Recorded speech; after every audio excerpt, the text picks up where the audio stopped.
Lietuvas teritorijas atkarībā no tā, kā kādreiz dzīvoja savās teritorijās zemgaļi, teiksim, žemaiši, tad īstenībā mēs jau tagad būtu Latvijā. Vismaz tā ir rakstīts, ka šīs zemes esot sanās zemgaļu zemes Sidrabenes novads. Vai Sidabrenes lietuvisms. Un netālu no pilsētas vēl tagad ir Sidrabenes pilskalns.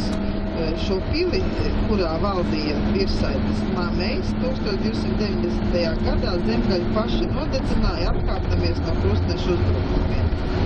Un tā Tērvetes Namei vadībā ap 100 000 par jauniešķiem iet runa. Dzīvi Lietuvā.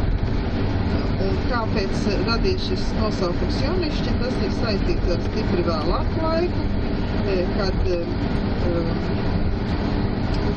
rakstīts man gan krieviski, es mēģināšu tulkot, kad 1523. gadā Viļņas bīskaps Jānis Jonas, tātad lietuviski esot braucis pa šīm zemēm pārbaudīt, kā jau bīskapi viņi taču uz vietas redzējuši.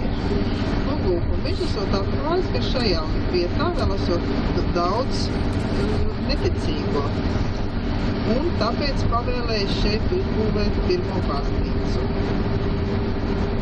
Un tāpēc šo vietu nosauc par Jonišķiem, tātad Jāņu pilsētu. Bet savukārt Zigismunds Vāza,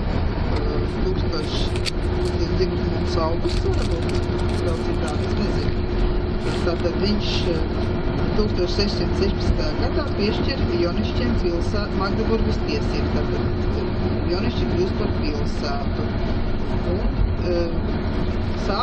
sāk būvēt arī Rācnamu.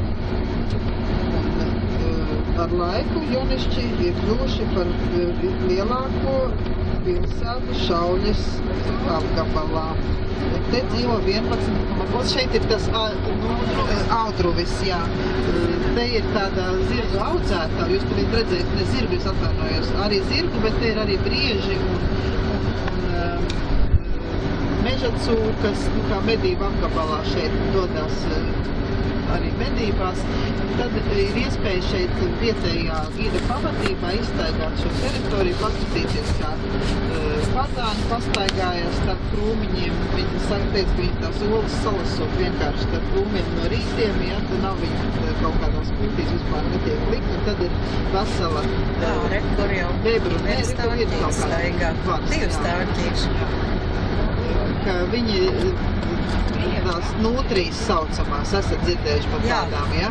Tad ir tāda grāva speciāli izrakta, kur nūtrīs dzīvo, un tad viņas tur tās mukatām grāvi malām dzīvojās. Jā, viņi kā medību dzīvnieki šīs vairāk. Un tad tur ir restorāns, ļoti smuki iekārtots, un dārza blakus, un tur tāds smuks tiltiņš ar zvaniņiem, kur var fotografēties. Ļoti skaista atpūtas vieta, gaumīga. Un tur var arī medījumu gaļas ēdienus pasūtīt un nobaudīt. Aiziet restorānu, jā?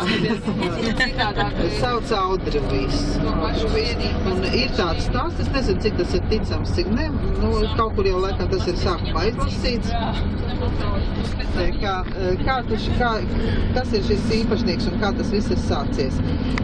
Īpašnieks ir ārsts pēc profesijas, un viņš esot savai sievai, viņam sievai ļoti patīkot zirgu, un viņš viņai jubilejā nolēms uzdāvināt baltu zirgu. Ar to arī sākās visa šī audzēšana. Tur, starp citu, ir arī jātnieku skola, tagad tāds neliela manēža, ja, tā kā to var drusiņi redzēt, ka rādēja ekskursija. Kā viņi līdz briežiem nonāks no zirgiem? Un tad pamazām sāk arī visādi citādi dzīvnieku audzēt, un līdz medību saimniecību. Tas ļoti liela plaša teritorija, ja nemaldos, viena no lielākajām briežu audzētavām pašlaik ir Lietuvā. Par lielāko sevi uzskata arī Beļevičs kundas pie aizkrauklis, ja vismaz tā ir rakstīts vienā prospektā. Tas ir Zemitāna saucamais zemnieku saimniecība. Viņš tā arī ir lielākā. Bet tad, kad es Dasā un ko iegāju, tas ir viņu veikaliņš, ja? Tas ir pie tirgu sakamies spīķeris. Tad viņi teica, ka tā apšaubīja to, tomēr paši darbinieki, ka viņi ir lielākie audzētāji. Bet Beļevičs, viņš iziet uz ragiem, jau to ir droši vien jūs kā gita zināt, ja, ka viņam galvenais ir, lai viņam mērķis, sapnis esot izaudzēt briežus ar viskaistākajiem ragiem, kāda vispār var būt. Tāpēc viņš nodarbojas arī ar selekcijas darbu un pieaicinājums ir speciālists, kas to prot, ja, lai izaudzētu tieši tādus.